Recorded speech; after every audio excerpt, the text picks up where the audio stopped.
Radhe Radhe friends, कैसे हो आप सभी। वीडियो अच्छी लगे तो लाइक कमेंट जरूर करें। तो राजमाता के ज्ञान के बारे में बात करूंगी, साथ में लप्पी के फूहरपन के बारे में भी बात करूंगी। और जो ज्ञान राजमाता देती हैं, क्या वो ज्ञान अपने बच्चों को भी देती हैं, सारी बातों को हम इसमें डिकोड करेंगे। तो सबसे पहले राजमाता और उनके सुपुत्र के बारे में बात कर लेते हैं। दोनों में अनबन थी और सुपुत्र तो इसलिए कंट्रोवर्सी टॉपिक उठाते हैं क्योंकि उनके व्यूज कम आ रहे हैं, क्योंकि उनके पास कुछ दिखाने के लिए है ही नहीं। जैसे जगत भैया हमें घूम घाम के तो कंटेंट ले लेते हैं और उनके सुपुत्र बसते हैं घर में, तो आधा कंटेंट तो उनकी माँ ले लेती हैं, बचता है थोड़ा बहुत तो वो अपने बीबी के द्वारा कंटेंट लेने की कोशिश करते हैं। तो गलती उनकी भी नहीं है, तो वो कंट्रोवर्सी टॉपिक लाते हैं जिससे व्यूज अच्छे आ जाते हैं।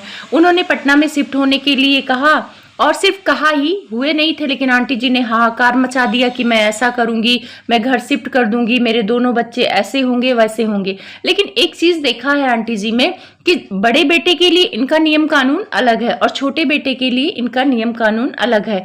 बेटा बहू वो घूमे फिरे कुछ भी करे, आंटी जी की हिम्मत नहीं होती है।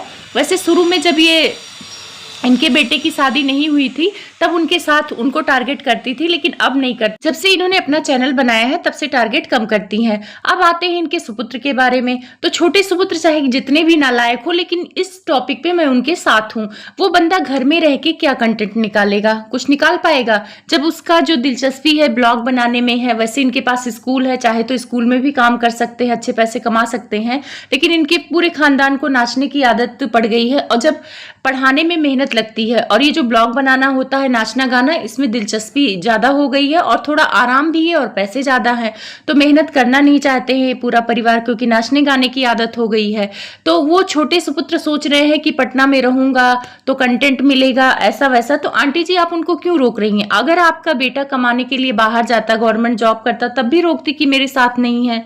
ऐसे तो देखा जाए बहुत सारे पेरेंट्स ऐसे हैं, अकेले बेटा है और वो विदेश है, तो वो भी तो जी रहे हैं ना। तो अपने बच्चों को आगे बढ़ने क्यों नहीं दे रही है? मैंने देखा है कि आप खुद का कंटेंट ज्यादा देखना चाहती हैं। दूसरी माँ होती ना तो अपने छोटे बेटे को सपोर्ट करती कि चलो इसका कंटेंट नहीं चल रहा है या इसके ब्लॉग इंटरेस्टिंग नहीं बन रहे हैं, तो चलो इसके ब्लॉग में चलते हैं। कुछ टाइम तक तो आप उसके ब्लॉग में भी आना नहीं पसंद करती थी, जब आपने चैनल बना लिया। उसने कई बार वीडियो में बोला भी है। तो कुछ ना कुछ तो इन लोगों का झगड़ा हुआ है, उसने ऐसी बात बोली है। और झगड़ा होने का कारण भी आंटी ने खुद ही अपने मुंह से बक दिया है कि आंटी जी बोली कि जगत भैया सिवान आते हैं तो वो बोलते हैं कि मैंने इस पैसे से खरीदा है, मैंने अपने पैसे से किया है।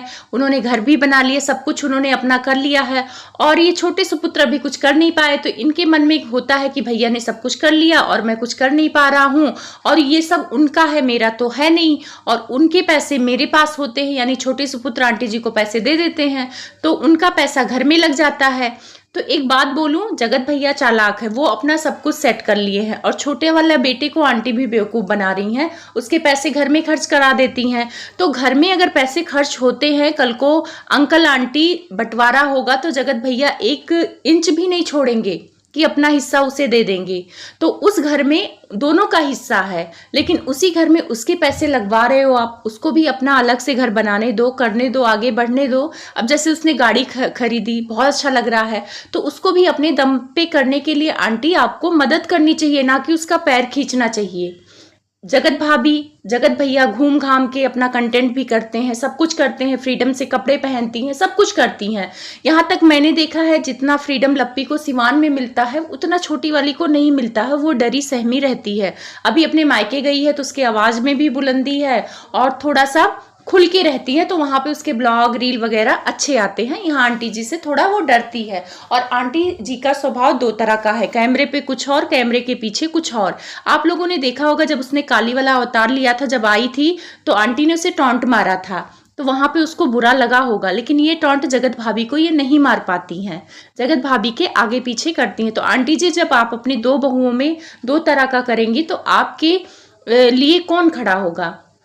अब लोग बोल रहे हैं कि छोटी वाली को भी कंपटीशन हो रहा है जगत भाभी से, तो हो रहा है। ये तो मानव प्रवृत्ति है कि कोई आगे बढ़ रहा है तो उसको देखकर उसके मन में जलन कह लो या कंपटीशन की भावना कह लो, वो होती है, हर किसी में होती है। छोटी वाली को सब बोलते हैं कि वो बहुत तेज है, तो आज के ज़माने में कौन तेज़ नहीं है, जगत भाभी भी तेज है, बस वो कैमरे के सामने गोपी बहू बन जाती है, पीठ पीछे राशि बहू है। और जो फ़ोन आने वाला ये हो रहा था कि फ़ोन आया, तो फ़ोन जगत भाभी का नहीं था। अगर आप लोग ध्यान से उस वीडियो को देखोगे, वैसे छोटे नवाब आंटी जी के क्लियर कर चुके हैं कि वो फ़ोन जगत भाभी का नहीं था।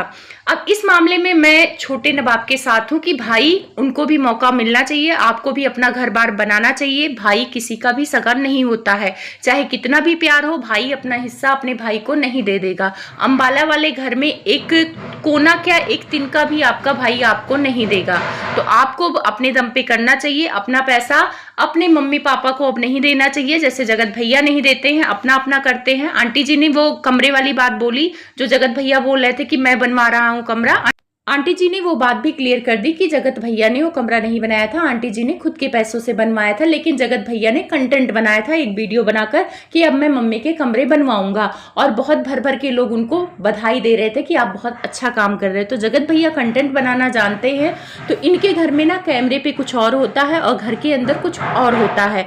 ये सिमान गए थे जगत भैया, कुछ तो इनके छोटे भाई के साथ हुआ था, क्योंकि वो बोल रहा था कि इज्जत उन्हीं की होती है जिनके पास पैसे होते हैं। तो ये बात मैं बोलूंगी कि जिनका पति ज्यादा कमाता है ना, उनकी औरतों का भी इज्जत होता है। आप सब अगर ब्लॉग देखते होंगे, आप लोग को एक्सपीरियंस होगा कि जिनके पति अच्छा कमाते हैं, सास उनकी इज्जत करती हैं, चाहे वो काम करे चाहे ना काम करे। और जिनके पति कम कमाते हैं, वो चाहे दिन भर मरती रहे, तो सास ससुर उनकी इज्जत नहीं करते हैं। यही सच है और ये कड़वा सच है।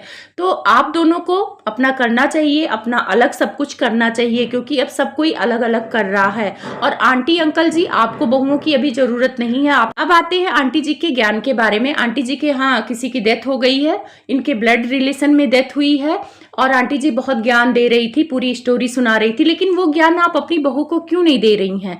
जब किसी के घर में कोई मर जाता है और वो अपने खून के रिलेशन में होता है या पटीदार में होता है, तो वहां पे तेल वगैरह का सामान नहीं खाते हैं, ना नए कपड़े पहनते हैं, ना सिंदूर बिंदी वगैरह लगाते हैं। अगर आपके कुल खानदान के हैं, यूपी बिहार से जो होंगे उनको पता होगा।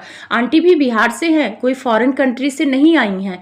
यहाँ पे लप्पी को देखा जा रहा है, रोटी भी बना रही हैं, सब्जी भी बना रही हैं, सारे नए काम कर रही हैं, किचन वगैरह सजा रही हैं। रोटी बनाने का इसने एक फेसबुक पर वो डाला था, रील डाला था कि हेलो गाइस, आज मैं अपने पति के लिए गोल गोल पतली रोटी बना रही हूँ और रोटी बना के खिलाऊंगी। पतली रोटी ना बने तो ये खाते नहीं हैं। बेलन बेल के उसने रखा और उसके बाद रोटी फुलाया उस चिमटे को, और उसी बेलन को ड्रॉ खींचा और उसमें साफ सुथरे क्लीन बर्तन रखे थे उसी में रख दिया। बताओ आप लोग ऐसा करेंगे? जूठे बर्तन को साफ सुथरे बर्तन में रखेंगे?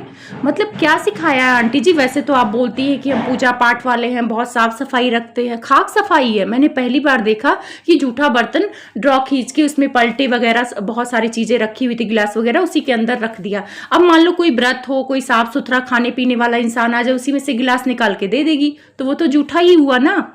तो लप्पी की फुहरपन की तो हद है।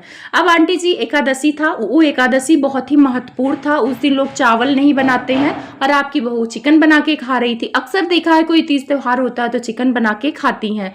तो लप्पी फुहरपना उनके अंदर है, चाहे वो हलवा बनाए चाहे कुछ भी बनाए, साफ सफाई नहीं होता। जब आप कैमरे पे दिखाते हो, आप कंटेंट क्रिएटर हो, रोटी बना रही है, सब्जी पूरा गैस पे गिरा है, आप उसको साफ करके ना कैमरा ऑन करो, लोगों को देख के बोलने का मौका मत दो।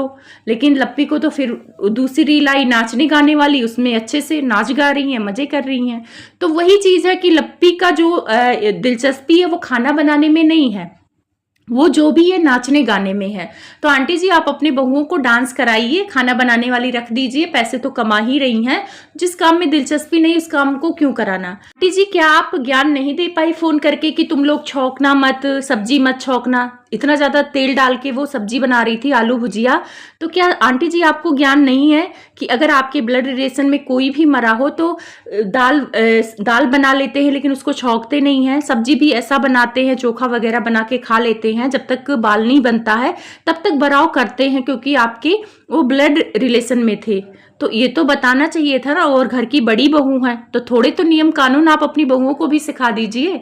तो फूहरपना तो आपकी बहू सीखी हैं, लेकिन आप दूसरों को ज्ञान बढ़ा देती हैं। और आंटी जी ज्ञान देते देते आप भूल जाती है कि आपकी 2 बहुएं यूट्यूब पर है, तो वो नाचती गाती हैं, फुहरपना दिखाती हैं, तो उनका ज्ञान आपको देना नहीं आता है, जनता को ज्ञान देने आप आ जाती हैं। तो पहले अपने घर को देखिए, फिर बाद में दूसरों को ज्ञान दीजिए। मुझे बिल्कुल अच्छा नहीं लगता है लप्पी की फुहरपना। और मामले में मैं सपोर्ट करूंगी, लेकिन जो फुहरपना दिखाती हैं वो सही नहीं है, क्योंकि आप यूट्यूब पे हो, कंटेंट क्रिएटर हो, तो